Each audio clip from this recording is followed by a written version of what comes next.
Welcome to the RevOps Loop podcast with Maarten and Stjepan, brought to you by Digital Reach and the nonprofit Tech Shop. Get ready to learn about revenue operations, HubSpot, and beer.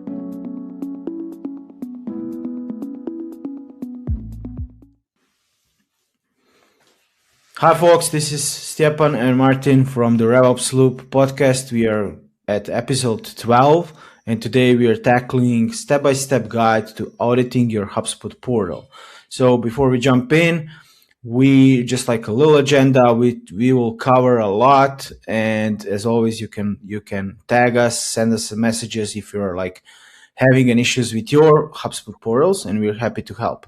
But without further ado, kicking off to Maarten. And Maarten, let's start with what's the first thing you think about when you're like in a new portal that you need to work with, optimize, make it better? Like, what's the things that come to your mind, and what do you do first? Yeah, it's a good question because it's a typical overwhelming feeling, I think, right? Going into a new portal, you don't fully understand everything. You see a lot of quick wins and things that you can optimize ideally, right? You're seeing, hey, that property, that's a duplicate and that association is not right. Let me go in and fix that. And so, at least speaking for myself, there's always that immediate urge to just go in and make tweaks.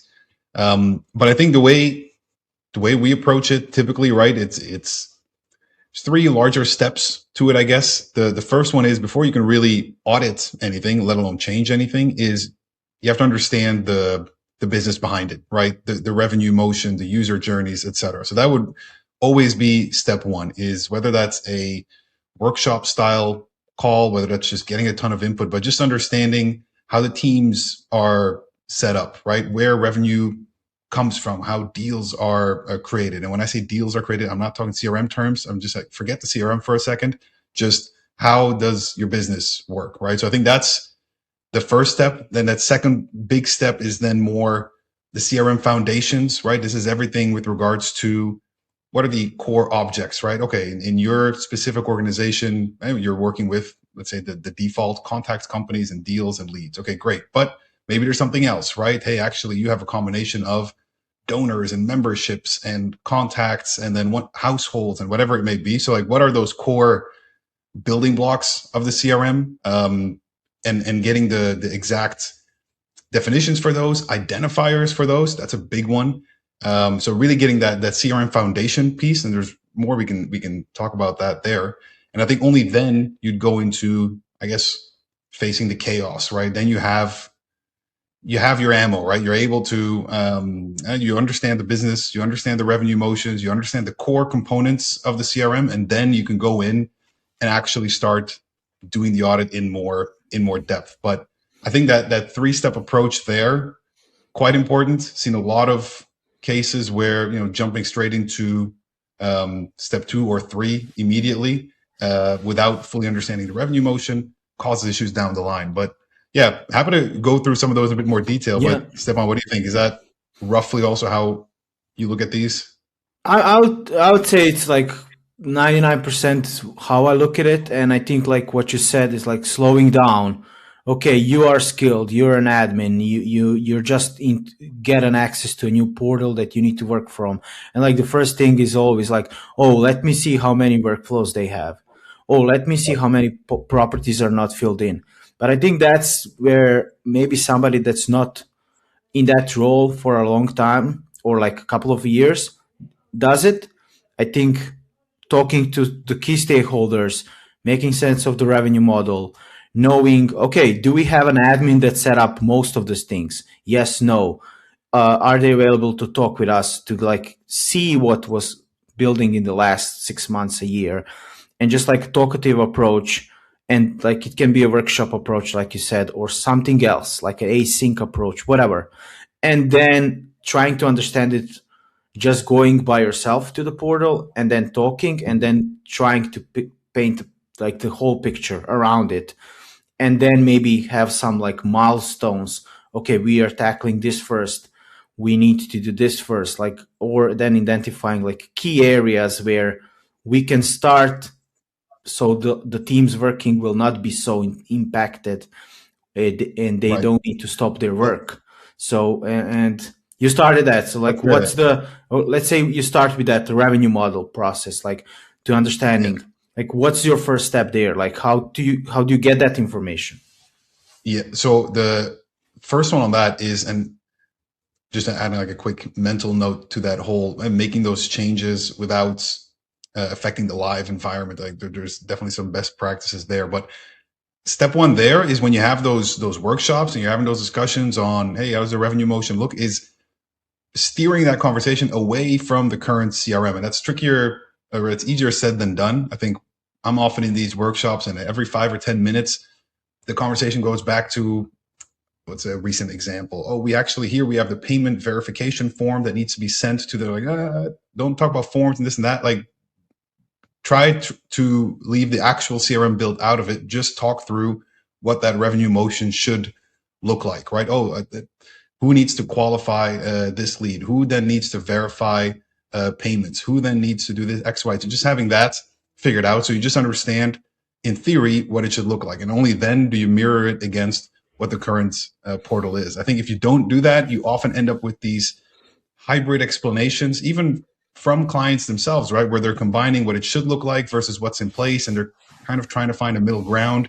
And you end up with, again, this revenue motion that seems flawed. So just having everyone step back a bit first and just saying, forget HubSpot, Salesforce, whatever you're using, and forget your CRM, and just talk about what it should look like. I think that is at step one. And again, easier said than done. In my experience, it's also something that typically when we have these kind of workshops with clients, they like them quite a lot because it opens up questions that perhaps they hadn't looked at, right? Like people at times operate with sort of a tunnel vision at times, right? Working within the system they have. So actually opening up that conversation first before you go into any kind of audit was quite useful. And sometimes that I noticed during the workshop is like doing that exactly, like not going to the CRM, but like talking about the process. You uncover that there's a tech stack that probably some of them don't even know exists. Like, are we using, like for each signatures, what are we using? Like, do we need that? Are we using HubSpot payments or any other like system in place? And why not? Like, why are we doing this instead of that? Because, and then usually you get an answer. This is how we always did it. Right. And okay, but like now we are like 1 year ahead and like everything is like probably better, and you don't need to do that extension, and then you don't need to do a couple of like custom mappings or whatever to pass the data to HubSpot or to any other CRM or to whatever your team needs. Mm-hmm. And that's where those workshops also help. It's like thinking in the future, not just like the current state, but like, okay, while we are talking, let's think about like what can we improve in the future and why will that benefit the whole revenue model. Exactly. Yeah. And one, so you made me think of an example that was, again, quite recent, but like a typical thing in this workshop is, hey, we're talking through the steps, we're talking through the progress and what it looks like, the user journey. And then you'll hear something like, oh, and at that point we sync the contact to SalesLoft or Salesforce. And it's like, wait, all right, that's very CRM specific. Why are we doing that in the first place? Right. And then kind of forcing folks to think, why are we at that point switching from one portal to another? Like, what is the actual benefit to it? And to your point, it's often just the way things have been, and people kind of fall into that.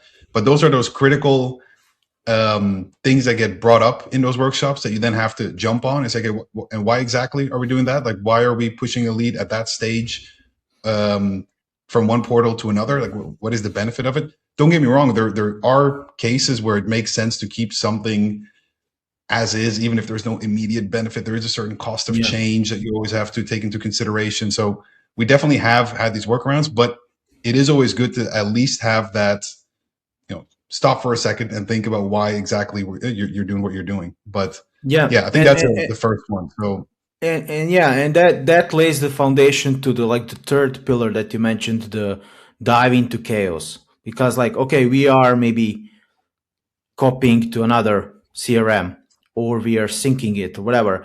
Okay, but like, let's uncover like, what are we doing? Like, okay, we're doing contacts, any other properties associated, on the contact level? Like, are we copying the sources? Are we copying what are we pushing, and who needs to see it and why?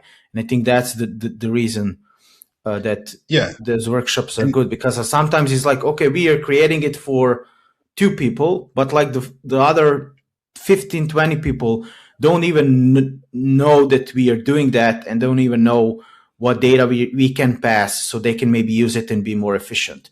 And that's usually yeah, what I see, like when we have a portal audit that we need to optimize and do, is like it's siloed between a couple of people that are maybe power users, and then some of them that tried to do something at some point, and they don't even yeah, know that there's this data available for them at this point, because it's not yeah, surfaced to them, because there's no SOPs, because there's no audit trails for them for the data that's coming or flowing yeah, through different systems.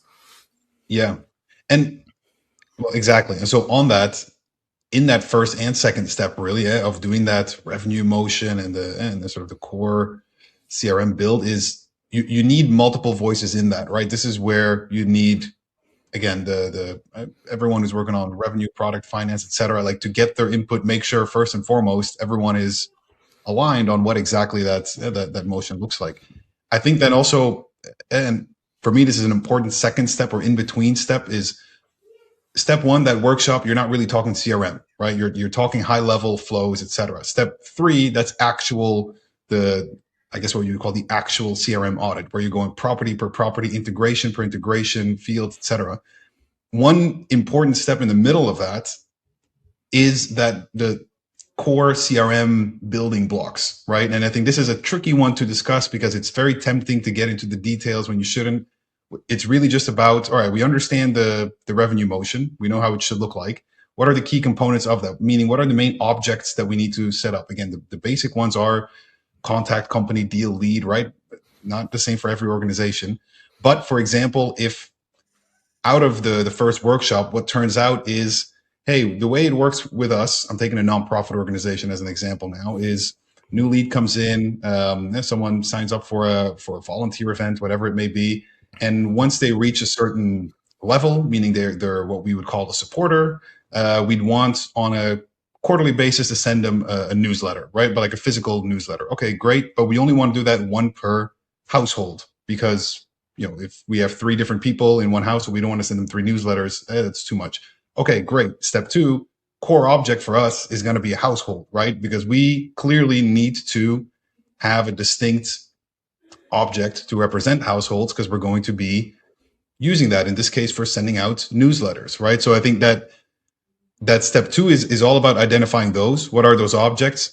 How do they associate with each other? Again, multiple contacts can be associated to one household, etc. And perhaps most importantly, because I feel like this often gets overlooked, is really nailing down the identifiers for each object, right? Because you can have the cleanest build in the world, if you don't have a unique household ID, deal ID, contact ID, association IDs, etc., that are generated accurately 100% of the time, your portal is going to become messy down the line, right? If you're just relying on people manually putting parent and child companies together, that's gonna fall short at some point. So that would be that crucial step 2 for me, is the objects, the identifiers per object, and how do we guarantee that those are being set, that those are unique, that we avoid duplicates, all of that good stuff.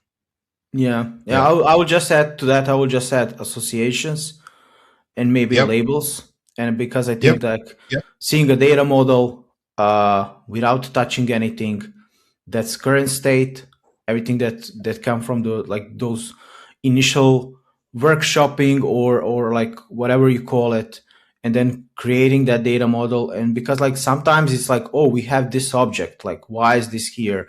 Does it make sense? Probably, maybe some point some objects don't make sense, and like they have been created just because somebody that was an admin did that at that time, because there were some like restrictions in their CRM. They didn't have the full enterprise tier for like something else, so they wanted to have an object to represent something. So I think that's the core thing that you hit here, is like objects, like, and why do we need, like I would say if you cannot name in 3 sentences, why do you need an object? Then probably you don't need an object.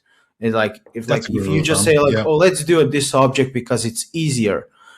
Yeah, maybe it is, but like, do you really need it? Because it will add to everything. Like you will then need to like copy stuff. Okay, synchronize properties across it. And like, do we use it for reporting? No. Okay, do we use it for something where we engaging our leads and contacts? No. Is there something that we're storing that like finance or somebody needs to see? No. Okay, probably we don't need it. Yeah. And we can probably represent it in the like the native ones, or we can represent it as a property on an object. Like there's no need to store data in it. And I think adding just associations is crucial, because like if you don't nail the associations down, it's difficult to then use like custom reports, data sets, and everything else, because like maybe you cannot pull the data, so the data is not joined because the two objects are not associated.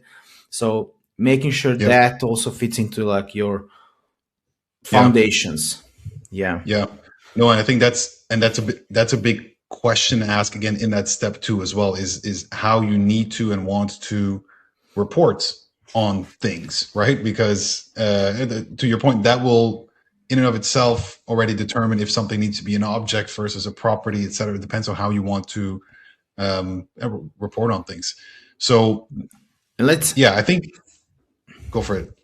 Yeah. So I just wanted to say, don't know if I like cut you here, but like let's do like, I think we covered like first steps and then like the objects and associations, but we really want to like close the loop on step-by-step guide. So I think the first step we covered. The second steps are like core objects, associations, and everything. But how does somebody really start then doing the audit and making sure that the audit is like done? Like, can you talk more about that? Yeah, so indeed, and that's where you then, I guess, get into the step 3, the biggest part, the messiest part, which is just now I'm going to go into portals and review properties, workflows, etc. I think what you then want to do is obviously make sure you're using step 1 and 2, meaning you have it visualized, you have your core understanding, and then when you're going through it in sections, right? Your lists, your workflows, your properties, your objects, etc. Visually, I guess you could look at it as on your one screen, you have your flow open and your core objects laid out, so you understand the foundations. And on your other screen, you're going through individual properties that are created and checking, does that fit in to the flow? Does this property live where it's supposed to live? Hey, this is a property that indicates where someone lives. It's on a contact record, but we also have a household record that probably should live there. Okay, mark. And so you can only do that if you've done step 2, right? If you know that there's a need for a household record where certain data needs to live, blah, blah, blah. So that's really where you get into the nitty gritty of it, one by one, checking each workflow, checking each property. There is always going to be a lot of, I guess what you would call not object, but where you're auditing across different features at the same time, meaning, do I need to remove this property? Well, this property is actually used in these 3 active lists, and 2 of those lists are used in this one workflow. And this is where you go down rabbit holes there that you're trying to then just write out, visualize, but doing this always while having your core object mapping and your revenue motion next to you is going to give you a guideline of whether or not this rabbit hole that you're going down and that you're trying to figure out makes sense in the first place, can be deleted altogether, needs to be tweaked. And so I would typically, maybe just to go back to the initial point of this, when going through this one by one, have a sheet or a document open, not making any changes on the go, but essentially flagging everything as to be deleted, to be updated, to be reviewed, like having a couple of these statuses. And just going through the entire portal first, because you're more than likely going to bump into a property first of all that you say this can be deleted. Later, when you're going through your different automations and lists, etc., you're actually seeing that one property doesn't need to be deleted. It needs to first be replaced by something else before I can go and delete it. So then you can update that. So for me, that's an important one as well. Don't touch anything until you've gone through every single feature. Is there like a pro tip from Martin, where you say, when I start the audit in the portal, I do first contact object only, all the properties associated with the contacts, or is there like how do you start, or you just mix as you Yeah. go, like you jump from one Mhm. to another? Is there like you on first also, like when you have a revenue model, let's say it's only like they don't have service or anything that's in the portal, like you're just using sales and marketing, like do Yeah. you first try to tackle everything around sales, what's been built, and then everything around marketing, or it's more like one layer deeper and you go through objects and Yeah. properties? Like what do you usually do? I feel like multiple approaches there can work. Meaning, but what is important is that you have, again, a document where everything is clearly segmented. So at one point, you're covering everything that lives on a contact record, everything that lives on a company record, and whether you then do that object per object or hub per hub, to each their own. I would say I personally typically go in and see what is used the most. So if I'm in a portal that has 60,000 contacts and 2,000 companies, I'm going into contacts first, and then I'm looking at all the properties, filtering them by usage, and going through the most used ones first, typically. But is that the way? I don't think so. As long as you just have, in that doc where you're keeping the notes of what needs to be adjusted and why, etc., that you have that part clearly segmented by object, by automation, right? So I think that's the most important one. But I would typically go first by usage. So whatever is most used in the portal, focusing Yeah, on that first. Yeah. yeah. And what about like you mentioned, there's like probably 5 times more contacts than companies Mhm. or deals created or whatever. Do you also go and identify the contacts that are probably like haven't engaged in more than 2 years, and maybe start like noting down, like can we do an archive of those, or maybe Okay. just like Well, put them on a inactive list, and then maybe somebody sorts them or something? so, and I think this kind of alludes to, I guess, what you would call then the fourth step of it all, right? Is how you don't actually want to action this audit, meaning, like once you've gone through, you go in, make the changes, and doing this in sandbox environments versus one, I think, very important call out there, and I think we've seen it in projects from time to time, is really establishing in advance what the approach needs to be. And what I mean by that is this a scorched earth approach where it's our portal is a mess, we're not relying on the data, go in, clean up, there's we can essentially just start from scratch, kind of an ideal Mhm. scenario. But more often than not, that's not the case. Like there is actually data in there, there is historic reporting that needs to be kept, maintained, and updated, etc. So there's a lot of nuances that you need to take into consideration. So I think that's the first one to determine is, when we go in and make an audit, and we want to start making changes, what are currently some of the core reports that you're looking at that we need to make sure you can keep looking at, whether or not they're accurate right now. Maybe that's part of the issue, but we can't just go ahead and delete it and say now we have no data from the last couple of years, but everything moving forward is clean. There may be use cases in which that's okay, right? It would depend a little bit, but more often than not, that's not the case. So you do need to have a very clear action item per audit or per individual elements that you've audited of, can I delete this? Yes. So what is it currently impacting? Okay, it's showing up in specific reports and segments and automations, etc.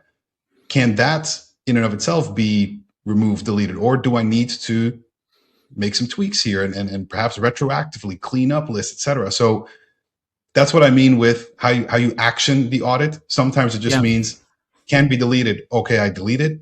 Should be deleted, but we need, before we can do that, we first need to make sure we don't lose data by doing X, Y, Z. So I Yeah. think having that as a definite option in your audits sheet is important. Yeah. Yeah, what I'm hearing is like there's a lot of approaches to do an audit, especially Mm, if the portal is massive. There's also a lot of approaches. What's the end goal of the audit? Is it just to surface problems? Is it to fix right. problems? Is it to maybe Right. do a big mix of both?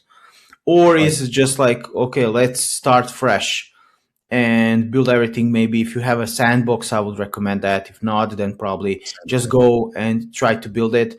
Use like some kind of like a naming convention, like everything that's new, name it that way. Everything that's updated, maybe put an update before the naming. And then I think the one thing that I would like to cover when doing an audit is like starting, okay, how the data is filled inside our portal. So is it from our private apps? How many do we have? What are we creating? Is it from forms? And what I remember maybe like from a year ago is like there were forms, and the issue was that like there were hidden form fields that were being like updated while the form, and nobody know that. And then I was like, where does this information come? So like maybe also making sure that like, you know, what's hidden on the form, why it's being created, is it manual creation and why? So like how the data is coming, and then, and also how it's used.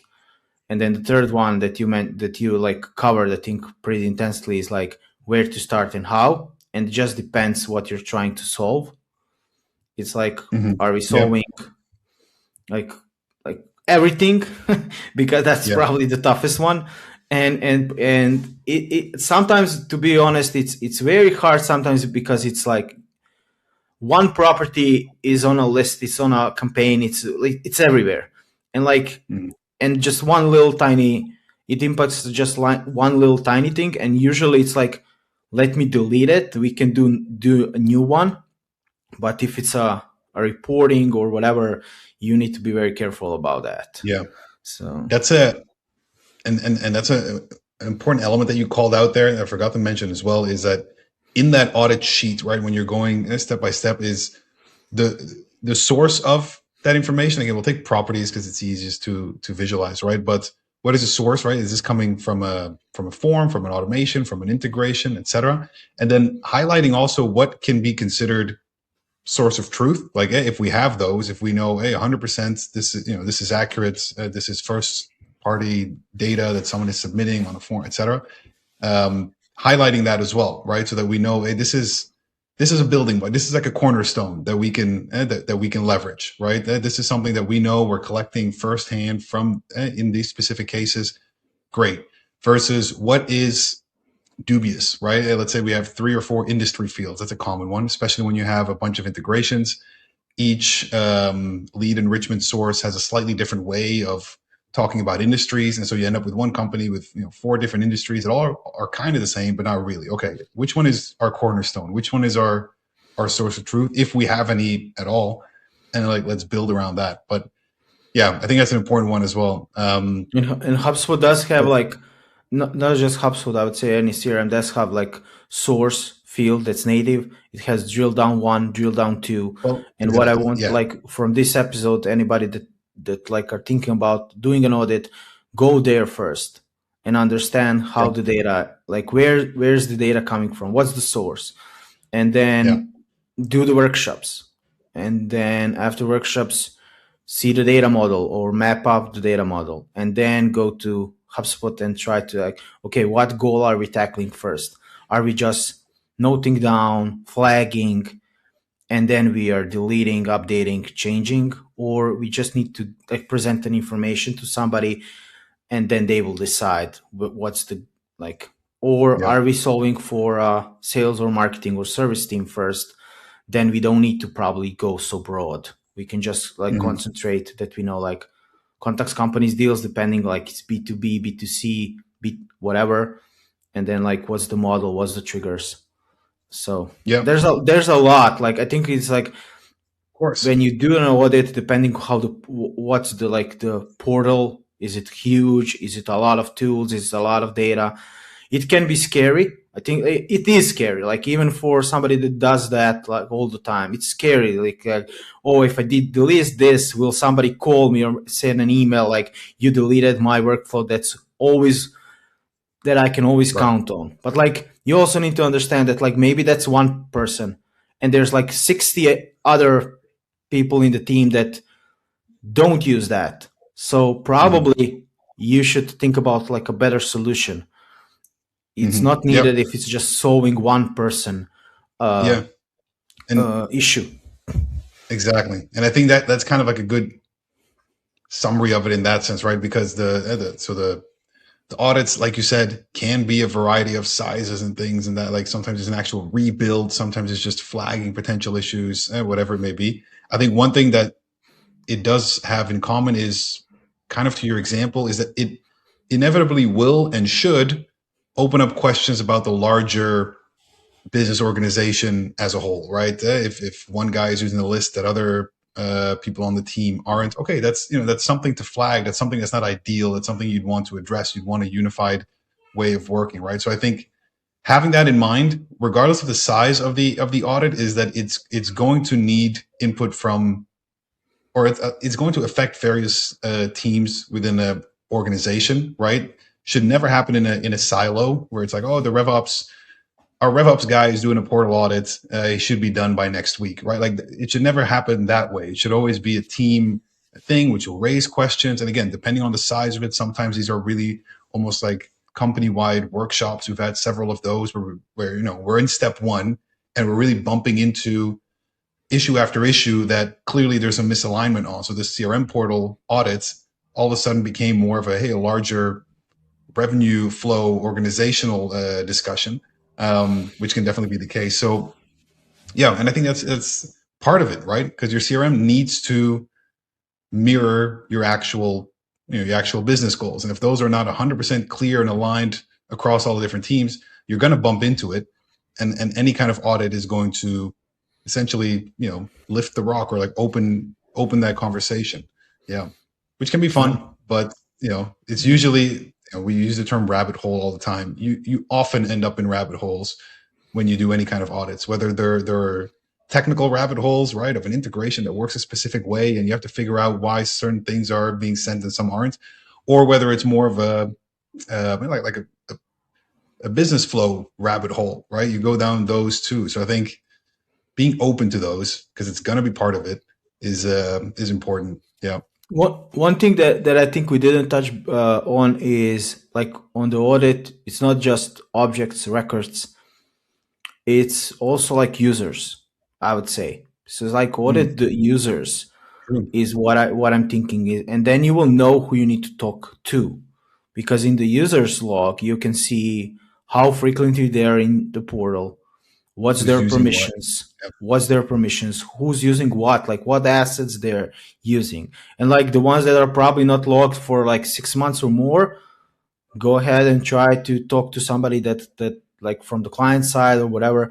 Is like, can we remove those? Can we downgrade their permissions? They don't have any assets that they're created or used. And then the ones that are like heavily using stuff, okay, let's talk to them.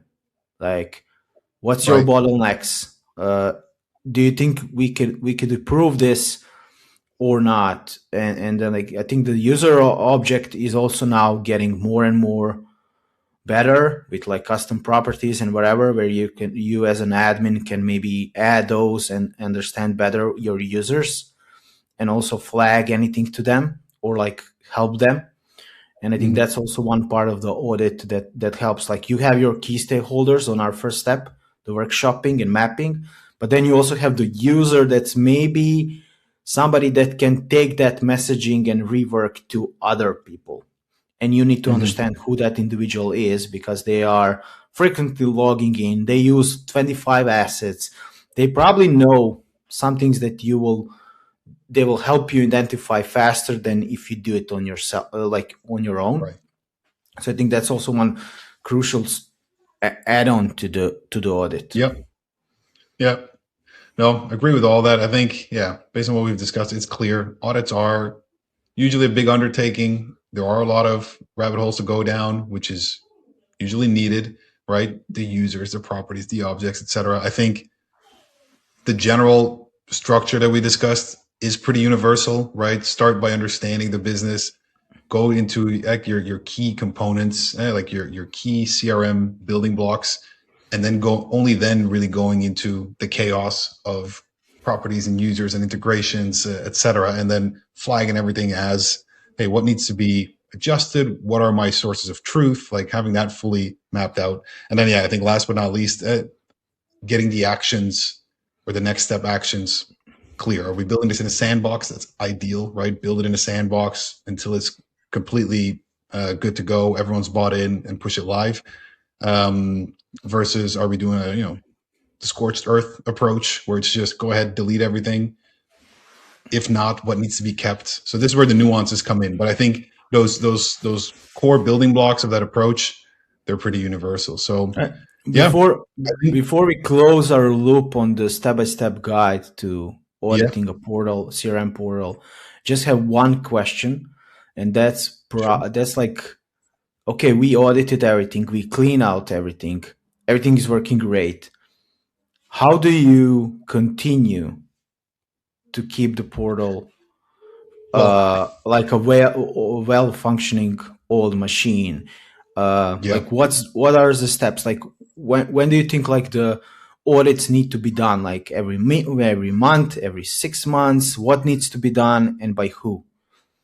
So I would say as a best practice, so two things. One is if you've done like the steps correctly, you have your CRM data foundation somewhere, right? The core objects and what needs to live where. And so keeping that front and center whenever you're making any changes moving forward to the CRM is going to be important, right? So hopefully also in that step, you've covered anything when it comes to unique identifiers, et cetera. Again, that's the most common one that I bump into. Something looks nice. Oh yeah, a different household per thing. But then how exactly does a household ID get generated and be unique, et cetera? Like if that's not clear, you're going to end up with duplicates down the line. So if you've done that right and you have it in front of you, then every time you're making an additional update to your CRM, pull that up, make sure that's front and center.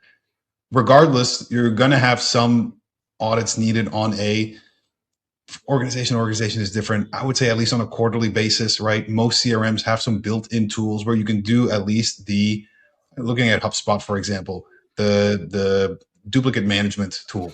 Review that on a monthly basis, right? What is your portal flag in terms of duplicates? It's not the end of the world that duplicates come into your portal. It still happens. If you're doing this on a monthly basis and you're able to keep it to a dozen, max 2 dozen that manually need to be merged, that's fine. If you wait 2 years, and sometimes we go into these portals and there's 10,000 plus duplicates, that's a huge undertaking, right? So having at least those monthly, quarterly check-ins of, again, your core data, right? Is it accurate? And if not, what are some manual tweaks that are needed? I would say doing that, on a monthly, quarterly basis at least, to avoid it, spiraling. And then using your core CRM build every time you want to do something new. You want to build a new automation. How exactly does that fit in to what is built now, right? So it doesn't just become its own little siloed setup. Yeah. It's not just like, oh, let me build quickly this workflow, not looking at the foundation. And then that's probably 6 months down the line, you have a messy portal again. Exactly. And I would 100% agree. Okay, I think we covered that. And I think we also covered the tools, like native tools that you have at your disposal, maybe like an AI connector or something that can help you surface some of the things. But let's cover this week beers. So what's the beer of your preference? And we are scoring them from 1 to 5. So go ahead. From 1 to 5, yeah. I don't actually have the beer with me, unfortunately, but the one I chose, it's the Pilsner beer. It's from Ecuador. I visit Ecuador quite often. It's not a special beer in that sense. Pilsner, obviously very German sounding, a lot of German influence in Ecuador, but it's essentially like the beach beer, if you want to call it that. They're very light, 4%, and it's typical. If you're in the cities, you'll get the Club Verdes are kind of the go-to beer for everyone. And as soon as you go more towards the coast, it's the Pilsners. They're nice and light. They're all yellow, so they have this very beachy vibe. Great beer, easy to drink. Can't score it crazy high. I would give this a solid 3.8. I forget. Are we doing decimals or rounded? Decimals is fine, right? Yeah, decimals is fine. Yeah, I'm gonna give it a 3.8 just because it's easy to drink and it's just a fun beer. Would recommend it though. Okay. Yeah, mine pick will be. I don't have a beer because it's like a beer cocktail. It's called Black and Tan. It's basically you layer a pale beer pale ale beer, like let's say O'Hara 51 State or something, and then you add a dark beer, like usually like something around like Guinness or Murphy's, and it mix, and it has like two layers of a beer, and I really love it. You usually mix it like on tap. It's pretty good. It's not heavy. It's like around 5-6 ABV, and I do drink it probably a couple of times in a month, if they have it, like if they can mix the two. And I will give it like 4.3, just because I love Guinness beer, and I also love pale ale, but I will not give it like higher than that. It's not a brand. It's essentially the concept you of mix mixing. the two. You mix the two. Like usually you mix a Right. Guinness beer with a pale ale beer. You can also Never mix tried it that. with some versions of IPAs that are not hazy ones, and it gives you like two layers. There's a black layer, and there's like a ordinary Bill Coral layer. So it's like half and half. It's called, in Ireland, it's called half and half, because in one glass you see two colors. So one is at the bottom, and one usually the black one is I think the black one is at the bottom, and then the lighter one is at the top in the half of the beer glass. Interesting. I've never tried that. I don't really know how I feel about it, but I am intrigued to try it. A beer cocktail. I mean, why not? But okay, what was the name again? You call it Black and Tan. a Black and 10? Okay. Yeah, or in Ireland, if you are in Ireland, Black just and Tan. order half and half. Yeah. Okay. That's definitely a good one to keep in mind. I'm definitely going to try that one. Okay. Black and 10. So Awesome. Maarten, you wanna close this loop? I think, we can close the loop on today's. I think it was good to chat through, again, what all goes into these audits and all the things to keep into consideration. As always, feel free to reach out. We're getting some cool suggestions on things to talk through. So anything that would be interesting, let us know. Find us obviously on LinkedIn. And yeah, looking forward to see you all next week. Bye, guys. Bye.